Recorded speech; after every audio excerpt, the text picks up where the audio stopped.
Hi TG Squad, this is Nazir, founder of TRADEGENIUZ. இன்னைக்கு நம்ம என்ன பார்க்க போறோம் அப்படின்னா கோல்டோடைய மொமெண்டம் இந்த வீக்கும் இனிமே வரப்போற காலங்களில் எப்படி இருக்க போகுது அப்படிங்கிறத இந்த வீடியோல பார்க்க போறோம். So let's go the video.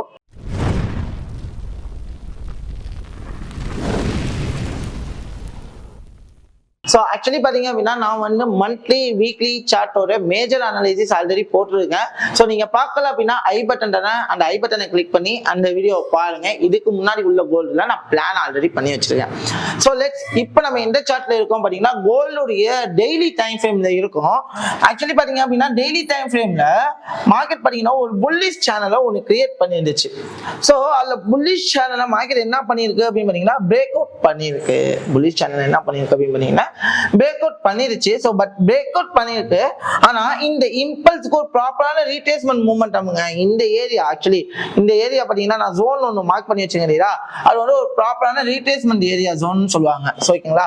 So அந்த ஜோனை இந்த ஜோனை பிரேக் பண்ணாத வரைக்கும் எந்த ஜோன் அப்படின்னு பாத்தீங்கன்னா இந்த ஜோனை பிரேக் பண்ணாத வரைக்கும் வந்து பாத்தீங்கன்னா மார்க்கெட் கீழே விழுறது கொஞ்சம் கஷ்டமான ஒரு விஷயம் தான்.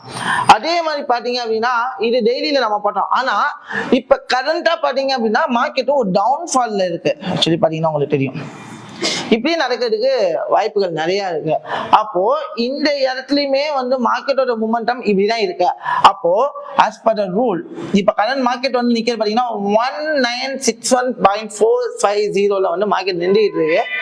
இப்போ as per the prediction இந்த லெவலை பிரேக் பண்ணணுங்க. நான் ஓப்பனா சொல்ல போனோம்னா இந்த ஜோன் இருக்குதா, இந்த ஜோனை மார்க்கெட் பிரேக் அவுட் பண்ணா மட்டும்தான் மார்க்கெட் என்ன ஆகும் பாத்தீங்கன்னா மேல போறதுக்கான ப்ராபபிலிட்டி இருக்கு. நல்லா நான் போச்சுங்க. இந்த ஜோனை மார்க்கெட் உடைச்சா மட்டும்தான் மேல போகலாம். இதை உடைக்காதது வரைக்கும் மார்க்கெட் என்ன ஆகலாம் பாத்தீங்கன்னா செல் ஆகிறதுக்கான சான்சஸுமே இந்த இடத்துல இருக்கு. அப்போ இப்ப என்ன நடக்கலாம் அப்படிங்கிறத நமக்கு வேணும். ஸோ அதுல வந்து பாத்தீங்க அப்படின்னா இப்ப கரண்ட் நான் வந்து ஹைட் பண்றேன். ஸோ ஹைட் பண்றதை விட நான் நல்லா ஜூம் பண்ணி காமிக்கிறேன். இந்த இடத்துல பாத்தீங்கன்னா ஒரு நியூட்ரல் கேண்டில் பேட்டர்ன் இருக்குங்க. அதாவது ஒரு ஸ்பின்னிங் டாப். ஸ்பின்னிங் டாப் அப்படின்னாவே நியூட்ரல் கேண்டில் ஸ்டிக் பேட்டர்ன் அப்படின்னு சொல்லுவோம். அதாவது இன்வெஸ்ட்மெண்ட் கேண்டில்னு சொல்லுவாங்க. அதாவது டிசிஷன் எடுக்க முடியாத கேண்டில். என்ன போ டிசிஷன் எடுக்க முடியாத கேண்டில் அப்படின்னு சொல்றீங்கன்னு கேட்டா ஒரு நியூட்ரல் கேண்டில் அப்படின்னு நீங்க எடுத்துக்கிட்டீங்க அப்படின்னா அந்த இடத்துல என்னத்தை ரீப்ரசென்ட் பண்றது கேண்டில் அப்படின்னாவே ரீப்ரசன்டேஷன், அதாவது ஹியூமனோட எமோஷன்ஸை வந்து ரீப்ரசென்ட் பண்ணுது. அதாவது அந்த இடத்துல வேல்யூம் ஆஃப் பையர்ஸ் எவ்வளவு இருக்காங்க, வேல்யூம் ஆஃப் செல்லர்ஸ் எவ்வளவு இருக்காங்க அப்படிங்கிறத ரெப்ரசென்ட் பண்ணுது. அதாவது எப்படின்னு பாத்தீங்க அப்படின்னா இப்ப நியூட்ரல் கேண்டில் அப்படிங்கப்போ அந்த இடத்துல பையர்ஸும் செல்லர்ஸும் ஈக்குவலா இருக்காங்க அப்படிங்கறத இந்த கேண்டில் ரெப்ரசென்ட் பண்ணுது. அப்போ இந்த இடத்துல என்னால பையிங்கும் போக முடியாது, செல்லிங்கும் போக முடியாதுங்கிறதா இந்த கேண்டலுடைய இது. இந்த இடத்துல ரெண்டு பேருமே ஈக்குவலா இருக்காங்க. அப்போ இந்த கேண்டில் அப்படி வந்து ரிப்ளிகேட் பண்றப்போ ஒண்ணு இந்த கேண்டலோட லோவை பிரேக் பண்ணி இன்னொரு கேண்டில் க்ளோஸ் வைக்கணும். அப்படி இல்லாட்டி ஹையா பிரேக் பண்ணி க்ளோஸ் வைக்கணும். ஆனா இந்த இடத்துல எனக்கு டெய்லியை பொறுத்த வரைக்கும் எதுவுமே நடக்கல. டெய்லியை பொறுத்த வரைக்கும் பாத்தீங்கன்னா எனக்கு இந்த கேண்டலோடைய லோவையும் பிரேக் பண்ணி நெக்ஸ்ட் கேண்டில் க்ளோஸ் வைக்கல, ஹையையும் பிரேக் பண்ணி நெக்ஸ்ட் கேண்டில் க்ளோஸ் வைக்கல. அப்போ இதுல என்னால அண்டர்ஸ்டாண்ட் பண்ண முடியுது மார்க்கெட்டு என்ன நடக்க போகுது அப்படின்னா என்னால எந்த ஒரு டிசிஷனுமே மேக் பண்ண முடியாது அப்படிங்கிற இந்த இடத்துல நீங்க வந்து தெரிஞ்சுக்கணும். ஓகேவா. அப்போ டெய்லியில என்ன நடக்குதுன்னு நீங்க பாருங்க. இந்த கேண்டில் இந்த ஸ்பின்னிங் டாப்போடைய லோவை பிரேக் பண்ணுச்சு அப்படின்னா கீழே வர்றதுக்கு ப்ராபபிலிட்டி இருக்கு. இது டெய்லியோட அனலைசிஸ் பிளானை பொறுத்த வரைக்கும் கீழே வர்றதுக்கு என்ன இருக்குன்னு பாத்தீங்கன்னா ப்ராபபிலிட்டி. அது எப்ப அப்படின்னா இந்த ஸ்பின்னிங் டாப்போடைய லோ, சரி நான் நல்லா ஜூம் பண்ணி காமிக்கிறேன். So இந்த ஸ்பின்னிங் டாப் உடைய லோ, லைக் இந்த spinning top blue colour spinning top இருக்கு தெரியுதா, இந்த ப்ளூ கலர் ஸ்பின்னிங் டாப் உடைய லோவை பிரேக் பண்ணாத வரைக்கும் we cannot any designing major டெய்லியோடைய மேஜர் இதை பிரேக் பண்ணாத வரைக்கும் நம்மளால எந்த ஒரு டிசிஷனுமே இப்போதைக்கு எடுக்க முடியாது. பட் இப்ப நான் கரண்ட் சிச்சுவேஷனுக்கு நான் எடுத்துதான் ஆகணும் அப்படின்னு நினைக்கிறப்போ நான் என்ன பண்ணலாம் அப்படின்னா நான் என்ன பண்ணிருந்தேன் அப்படிங்கிறதையும் நான் இந்த இடத்துல நான் ஷோ டவுன் பண்ண போறேன். நான் வந்து இதை எதுவுமே ஹைட் பண்ண போறதில்ல. Because of I have to face the losses also.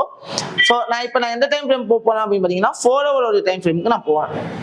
So இப்போ நான் இருக்கிறது பார்த்தீங்கன்னா கோல்டுடைய 4 hours டைம் ஃப்ரேம்ல இருக்கேன்.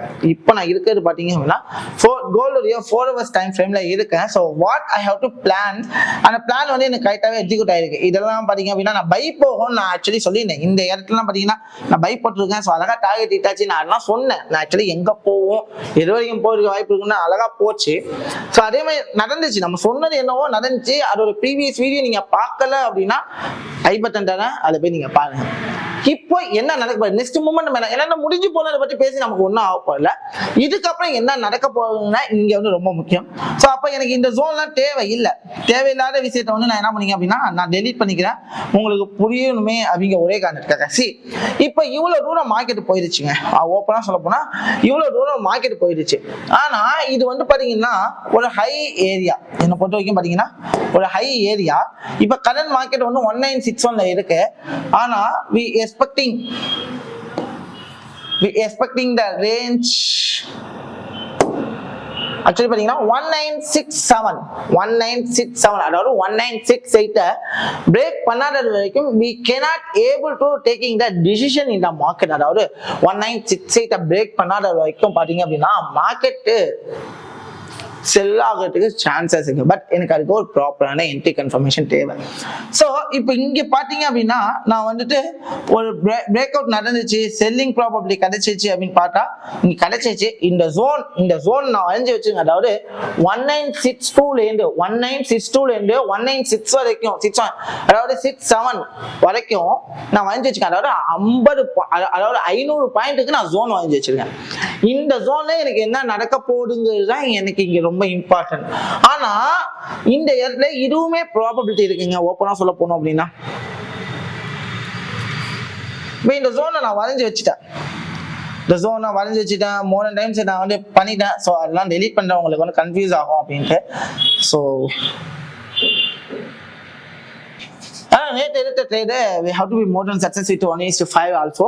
ஸோ பட் அதுக்கப்புறம் மார்க்கெட் மேலே போயிடுச்சு. So no profit no losses அப்படிங்கிற ஸ்டேட்டஸ்ல தான் நம்ம இருக்கேன். ஸோ ஓகே, இந்த இடத்துல பாத்தீங்கன்னா மோடர்ன் டைம்ஸ் என்ன ஆயிடுச்சு அப்படின்னு பாத்தீங்கன்னா ஆக்ட் ஆகிட்டே இருந்தது. ஒரு கட்டத்துல வந்துட்டு மார்க்கெட்டை மேல போறதுக்கான ஒரு சைனுமே இங்க கொடுத்துச்சு. அதாவது எங்க ஆக்ட் ஆகிட்டு இருந்துச்சு அப்படின்னு பாத்தீங்கன்னா ஸோ ஆக்சுவலி நான் இந்த இடத்துல ஜோனை காமிக்கிறேன் உங்களுக்கு. ஸோ இந்த இடத்துல ஆக்ட் ஆகிட்டு இருந்துச்சு. மோடர்ன் டைம்ஸ் ரெசிஸ்டன்ஸ் அப்படிங்கிற ஆக்ஷன் இருந்துகிட்டு இருந்துச்சு. So 1 2 3 and then 4. So modern times act ஆயிடுச்சு. பட் இந்த டைமும் இது ஆக்ட் ஆகுமா கேட்டா எஸ், இப்போதைக்கு ஆக்ட் ஆகுது. இந்த ஜோனுக்கு மேலனா நான் ஸ்டாப் லாஸ் வைக்க முடியாத மாதிரி இருக்கு. இப்போதைக்கு என்னால எந்த ஒரு டிசிஷனுமே இந்த இடத்துல மேக் பண்ண முடியல. பிகாஸ் ஆஃப் ஏன் அப்படி சொல்றேன் அப்படின்னா ஆக்சுவலி இது என்ன ட்ரெண்ட்ல நமக்கு வந்து ஃபாலோ ஆகிட்டு இருந்துச்சு அப்படின்னு பாத்தீங்கன்னா என்ன ட்ரெண்ட்ல ஃபாலோ ஆகிட்டு இருக்குன்னா டவுன் ட்ரெண்ட்ல ஃபாலோ ஆகிட்டு இருக்கு. அப்போ டவுன் ட்ரெண்ட்ல ஃபாலோ ஆகுறப்போ இந்த இடத்துல சேமஸ் என்ன நடந்திருக்கு அப்படின்னு பாத்தீங்கன்னா ஸோ என்ன இருக்கு பார்த்தீங்கன்னா ஒரு சேனலுமே இந்த இடத்துல ரியாக்ஷன் ஆகிட்டு இருக்கு. ஸோ அப்போ இந்த இடத்துல இங்க பாத்தீங்க அப்படின்னா ஒரு பிரேக் அவுட் நடந்திருக்கு. பிளஸ் ஒரு ரெசிஸ்டன்ஸை பிரேக் அவுட் பண்ணி ஒரு ஃபிளிப்பிங் வச்சிருக்கு. இந்த இடத்துல எனக்கு ஒரு இம்பல்ஸ் மார்க்கெட்டா இருக்கு. அப்போ என்னுடைய ப்ராபபிலிட்டி கரெக்டா இருந்துச்சு அப்படின்னா இன்னுமே மேல போறதுக்கும் வாய்ப்புகள் இருக்குன்னு தான் சொல்லுவேன். ஆனா நான் எப்ப கீழே வரும் அப்படிங்கிற நான் டிசைட் பண்ணுவேன். மார்க்கெட் வந்து இந்த ஜோனுக்கு வரணும் அப்படின்னா நான் எப்ப டிசைட் பண்ணணும் அப்படிங்கிறது ரொம்ப முக்கியம். அதாவது இந்த கிரீன் ஜோனுக்கு வரணும்னா எப்ப நான் வந்து அதை வந்து டிசைட் பண்ண முடியும் அப்படின்னா நல்லா ஞாபகம் வச்சுக்கணும். இப்ப நான் உங்களுடைய 50 minutes டைம் ஃப்ரேம்ல இருக்கேன். எப்போ வரும் பாத்தீங்கன்னா என்னுடைய இந்த ரேஞ்ச் லெவல உடைக்கணுங்க மார்க்கெட். அதாவது 1945 ரேஞ்ச் லெவல மார்க்கெட் உடைக்கணும். உடைச்சா மட்டும்தான் நான் என்ன பண்ண முடியும் அப்படின்னா கீழே வரும் அப்படிங்கிறத என்னால இந்த ரேஞ்சுக்கு வருங்கிறத என்னால் டிசைட் பண்ண முடியும். அதாவது இந்த ரேஞ்ச் லெவல உடைக்கணும். எப்படி நடக்கணும் அப்படின்னா so as per the prediction இங்கேருந்து மார்க்கெட் வந்துட்டு இதை உடைக்கணும். இதை உடைச்சிருக்கணும். மார்க்கெட் திருப்பி மேலே போகணும். திருப்பி வரப்பட என்னால் வந்து இது நடக்க போகுது அப்படிங்கிற டிசைனுக்கு என்னால் வர முடியும். ஆனால் மேஜரான ஒரு ஹை லெவலாக இருக்கிறதுனால மேக்சிமம் செல்லும் ஆகிறதுக்கு வாய்ப்பு இருக்குதான். நான் இல்லைன்னு சொல்ல வரல. ஸோ இருக்கு. ஆனால் அதை நான் எப்போ யூட்டிலைஸ் பண்ணிக்க போகிறேன் அப்படிங்கிற இந்த இடத்துல ரொம்ப முக்கியம். இப்போ வந்து மார்க்கெட் பார்த்தீங்க அப்படின்னா இப்போ மார்க்கெட் பாத்தீங்க அப்படின்னா எந்த இடத்துல இருக்கு பாத்தீங்கன்னா இந்த ஒரு இம்பல்ஸ் உடைய ஸ்ட்ரக்சர்ல பாத்தீங்கன்னா இந்த ரெசிஸ்டன்ஸ் பிரேக் ஆயிருக்கு. அப்போ as per the prediction 1957.500 break ஆகும்போது மார்க்கெட் செல் ஆகிறதுக்கு சான்சஸ் இந்த இடத்துல இருக்கு. ஸோ பார்ப்போம் என்ன நடக்க போகுதுன்னு வெயிட் பண்ணி தான் பார்க்கணும். உடனே நான் பார்க்கணும் அப்படிங்கிறது என்னால் எதுவுமே சொல்ல முடியாது. இன்கேஸ் நீங்க இங்க ட்ரேட் எடுத்தா இதுக்கு மேல ஸ்டாப் லாஸ் இது கீழே வச்சு பண்ணீங்கன்னா உங்களோட ரிஸ்க் ரிவார்ட் கண்டிப்பா என்ன பண்ணும் போய் பண்ணீங்கன்னா அடி வாங்கும். அப்போ நான் இந்த இடத்துல வந்து பாத்தீங்க அப்படின்னா பெரிஷ் எங்கல்ஃபிங் வந்துச்சு, எல்லாம் வந்துருச்சு, ஓகே. பட் எனக்கு தெரிஞ்சு இப்ப ஒரு மேஜரான அப் ட்ரெண்ட் ஸ்ட்ரக்சர்ல இருக்கிறதுனால, ஏன்னா டவுன் ட்ரெண்ட் ஸ்ட்ரக்சர் இங்கன்னு பாத்தீங்க அப்படின்னா டவுன் ட்ரெண்ட் ஸ்ட்ரக்சர் தான் ரியாக்ட் ஆயிருக்கு. ஆனா இங்கேன்னு பார்த்தா நல்லா ஞாபகம், இங்கேன்னு பார்த்தாலும் எனக்கு ஹையா உடைச்சிட்டான். ஆனா ரூல்ஸ் படி மார்க்கெட் மேல போறதுக்கு ப்ராபபிலிட்டி இருக்கு. சோ இங்க மோர் தென் 10 டச் கொடுத்தோம் பிரேக் அவுட் ஆகிடும், anything will be happen. But இந்த இடத்துல ரியாக்ட் ஆகும்போது நான் செல் மேஜரா போகணும். நான் மேஜரா செல் எப்ப எடுப்பேன் அப்படின்னா நான் டெய்லியில ஒரு ஸ்பின்னிங் டாப் சொல்லியிருந்தேன். அந்த ஸ்பின்னிங் டாப்போட கேண்டல்ல லோவை பிரேக் பண்ணுச்சு அப்படின்னா நீங்க செல் போறதுக்கான ப்ராபபிலிட்டி மேஜரா இருக்கு. இல்ல அப்படின்னா மார்க்கெட் கண்டினியூஷனா என்ன இதுக்கான பாத்தீங்கன்னா மேலதான் போயிட்டு இருக்கான். ஒரு பையிங் கேண்டலோடைய லோ பிரேக் பண்ண வரைக்கும் மார்க்கெட் மேல போறான், ஒரு செல்லிங் கேண்டலோட லோ ஹையை பிரேக் பண்ண வரைக்கும் மார்க்கெட் கீழே வரப்பான். இதுதான் வந்து ரூலு. இப்போ இந்த இடத்துல வந்து இருக்கான். இப்போ நான் எப்ப கீழே வரப்போறான் அப்படிங்கிறது டிசைட் பண்ணலாம் அப்படின்னா நம்பர் 1 எப்பெல்லாம் நான் டிசைட் பண்ணலாம். மேஜரா வந்து பாத்தீங்கன்னா எனக்கு வந்து 1945 பிரேக் பண்ணா மேஜரா. ஆனா அதுக்குள்ள நான் வரணும் அப்படின்னா நல்லா நான் பாத்தீங்க இன்கேஸ் 1958 பிரேக் பண்ணலாம், அதாவது இப்படி வர மார்க்கெட் இந்த இடத்த உடைக்கலாம். 1958 பிரேக் பண்ணிட்டான் அப்படின்னா மார்க்கெட்டு இந்த மொமெண்டமுக்கு ரீடெஸ்ட் எடுக்க போகுது அப்படின்னு அர்த்தம். இந்த மொமெண்டமுக்கு ரீடெஸ்ட் எடுக்க போகுது அப்படின்னா நான் என்ன பண்ணுவேன், ஃபெப் எடுப்பேன். இது பிரேக் பண்ணதுக்கு அப்புறம் ஃபெப் எடுத்து ஸ்விங் லோல இருந்து ஸ்விங்கோட ஹை எப்ப பிரேக் அவுட் ஆகலானோ அப்ப நான் வைக்கிறேன். ஸோ என்னுடைய ப்ரெடிக்ஷன் படி என்னோட 618 லெவல் எங்க இருக்கு அப்படின்னு பாத்தீங்கன்னா, ஏன்னா 50% லெவலும் இங்க இருக்கு. ஆனா எனக்கு தெரிஞ்சு 618 வரைக்கும் வரலாம், பிகாஸ் ஆஃப் என்னுடைய சேனலோடைய சப்போர்ட்டுமே இங்க இருக்கு. ஸோ அப்போ மார்க்கெட்டு இங்க வரப்போறான்னு எனக்கு தெரியும். ஸோ இங்க அப்படியும் டிராப் ஆகலாம். இல்ல அப்படின்னா மேல போயிட்டு கீழே வரலாம். அப்போ இந்த ரீடெஸ்ட் எடுக்கும்போது இன்கேஸ் நல்லா ஞாபகம் வச்சுக்கணும், நான் சொல்ற விஷயங்கள் அப்படியே டிராப் ஆயிட்டா நீங்க விட்டுணும். அப்படியே டிராப் ஆயிட்டா நீங்க விட்டுட்டு இந்த இடத்துல ஒரு பையிங் ஆப்ஷன் கிடைச்சா பை எடுக்க போறோம். கிடைக்கல இந்த இடத்துல வந்துட்டு ரிவர்ஸ் ஆயிட்டா அப்படின்னா இந்த இடத்துல செல் எடுத்து இது வரைக்கும் டார்கெட், இந்த ஜோன் வரைக்கும் டார்கெட் எடுக்கலாம். இது லேர்னிங் கார்னர். இங்கன்னு பாத்தீங்கன்னா இதையும் பிரேக் அவுட் பண்ணிட்டான், இந்த ஜோனையுமே என்ன பண்ணிட்டான் பிரேக் அவுட் பண்ணிட்டான். 50 மினிட்ஸ் கேண்டில் பிரேக் அவுட் ஆயிடுச்சு அப்படின்னா அப்படியும் கண்டினியூவா டிராப் ஆகிறதுக்கும் வாய்ப்பு இருக்கு. இன்கேஸ் அப்படியே இங்க இடத்துல நீங்க ஆர்டர் போட்டீங்கன்னா இந்த ஹைக்கு மேல தாங்க ஸ்டாப் லாஸ் வைக்கணும் நீங்க, அதுதான் வந்து ரூல். அப்படி வச்சீங்கன்னா என்னோட ரிஸ்க் ரிவார்ட் கண்டிப்பா அறிவாங்க. ஆனா வெயிட் பண்ணி இந்த இம்பல்ஸுக்கு ஒரு ரீட்ரேஸ்மெண்ட் கொடுப்பான், ஓகேவா? இந்த ரீட்ரேஸ்மெண்ட் ஏரியால ஒரு ரீட்ரேஸ்மெண்ட் கொடுப்பான். ஸோ இந்த இடத்துல ஒரு செல்லிங் ப்ராபபிலிட்டி அமைஞ்சோடனே இங்கேருந்து செல் எடுங்க. மேபி இதுக்கிட்ட ஹையில் கூட நீங்கள் ஸ்டாப் லாஸ் வச்சுக்கோங்க. ரீட்ரேஸ்மெண்ட் செல் எடுத்து ஹைக்கு மேலே ஸ்டாப் லாஸ் வச்சுட்டு have to be travel with the low. இது ஒரு ப்ராபபிலிட்டி. இதுவும் பிரேக் ஆகிடுச்சு. பிரேக் ஆனால் பிரேக் ஆகாதது வரைக்கும் நான் கண்டினியூஷனா என்ன பண்ணி ஆகணும் அப்படின்னு பார்த்தீங்கன்னா இந்த இடத்துல பையிங் கன்ஃபர்மேஷன் ஒரு ஹேமரோ இல்லை ஸ்ட்ரெச்சர் பிரேக்கிங்கோ அப்படி நடனா மட்டும் பை எடுக்கலாம். அதே மாதிரி இங்க பையிங் கன்ஃபர்மேஷன் கிடைச்சாலும் பை எடுக்கணும். அது கிடைக்காதது வரைக்கும் நம்ம பை எடுக்கக்கூடாது.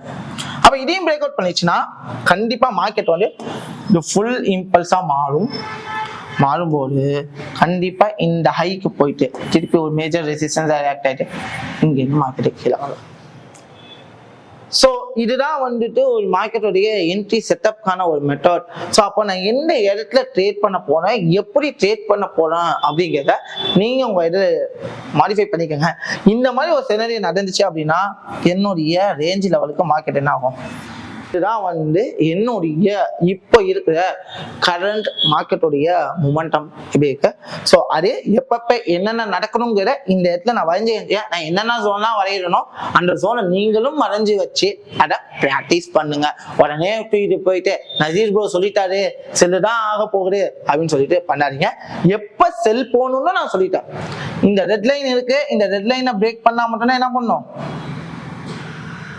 செல் போகணும். அதர்வைஸ் நீங்க செல் எடுத்து மாட்டிக்க வேணாம். ஏன்னா நான் நேற்று செல் எடுத்து இன்னும் ரெக்கவர் பண்ணியாச்சு.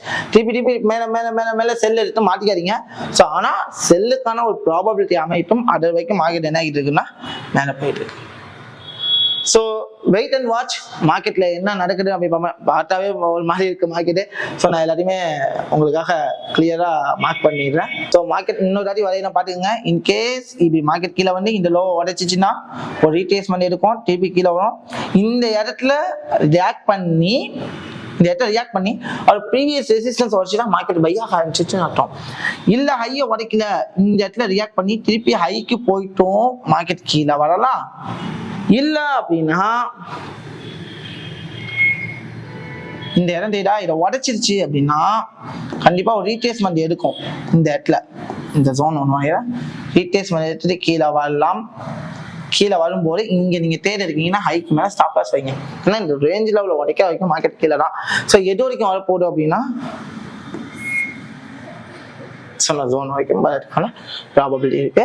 ஸோ இந்த ஐடியாவை நீங்க உங்களோட எஜுகேஷனல் பர்பஸுக்கு மட்டும் யூஸ் பண்ணிக்கோங்க. அப்ப நான் சொல்ற விஷயங்கள்லாம் உங்களுக்கு தெளிவா புரியுதா புரியலையா அப்படிங்கிற கமெண்ட் செக்ஷன்ல கமெண்ட் பண்ணுங்க. இன்னும் உங்களுக்கு என்ன மாதிரி சார்ட்ஸ் எல்லாம் வேணுங்கிறதையும் நீங்க உங்களுடைய கமெண்ட் பாக்ஸ்ல சொல்லுங்க. ஏன்னா நாங்க டெய்லி ஒவ்வொரு சார்ட் எடுத்து உங்களுக்காக ஒரு லைவ் அனலைசிஸ் பண்ண போறோம். அண்ட் தென் பாத்தீங்க அப்படின்னா உங்களுக்கு தேவைகளை நீங்க சொன்னீங்கன்னா நாங்க வந்து பண்ண முடியும். ஏன்னா ஸ்டாக் பிக் அப்படின்னு எடுத்தீங்கன்னா நிறைய ஸ்டாக் பிக் இருக்கு. உங்களுக்கு தேவை என்னமோ நீங்க சொல்லுங்க. நீங்க ஒரு இடத்துல இன்வெஸ்ட் பண்ணிட்டா அதோட மூமெண்டம் எப்படி இருக்குன்னு தெரியாம இருக்கலாம், என்ன இருக்குன்னு சொல்லுங்க.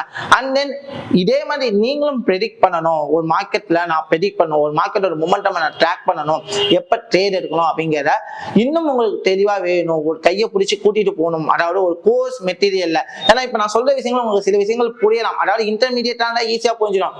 பட் பிகினர் ஸ்டேஜா இருக்கிறவங்களுக்கு கொஞ்சம் ஸ்ட்ரகிள் ஆகலாம். பட் நான் சொல்ற விஷயங்கள் உங்களுக்கு புரியுது. நான் இப்ப எப்படி கிளாஸ் எடுக்கணும் அதை விட உங்களுக்கு பெட்டரான கிளாஸ் கொடுப்போம். குவாலிட்டியான கண்டென்ட்ஸுமே உங்களுக்கு வந்து ப்ரொவைட் பண்ணிட்டு இருக்கோம்.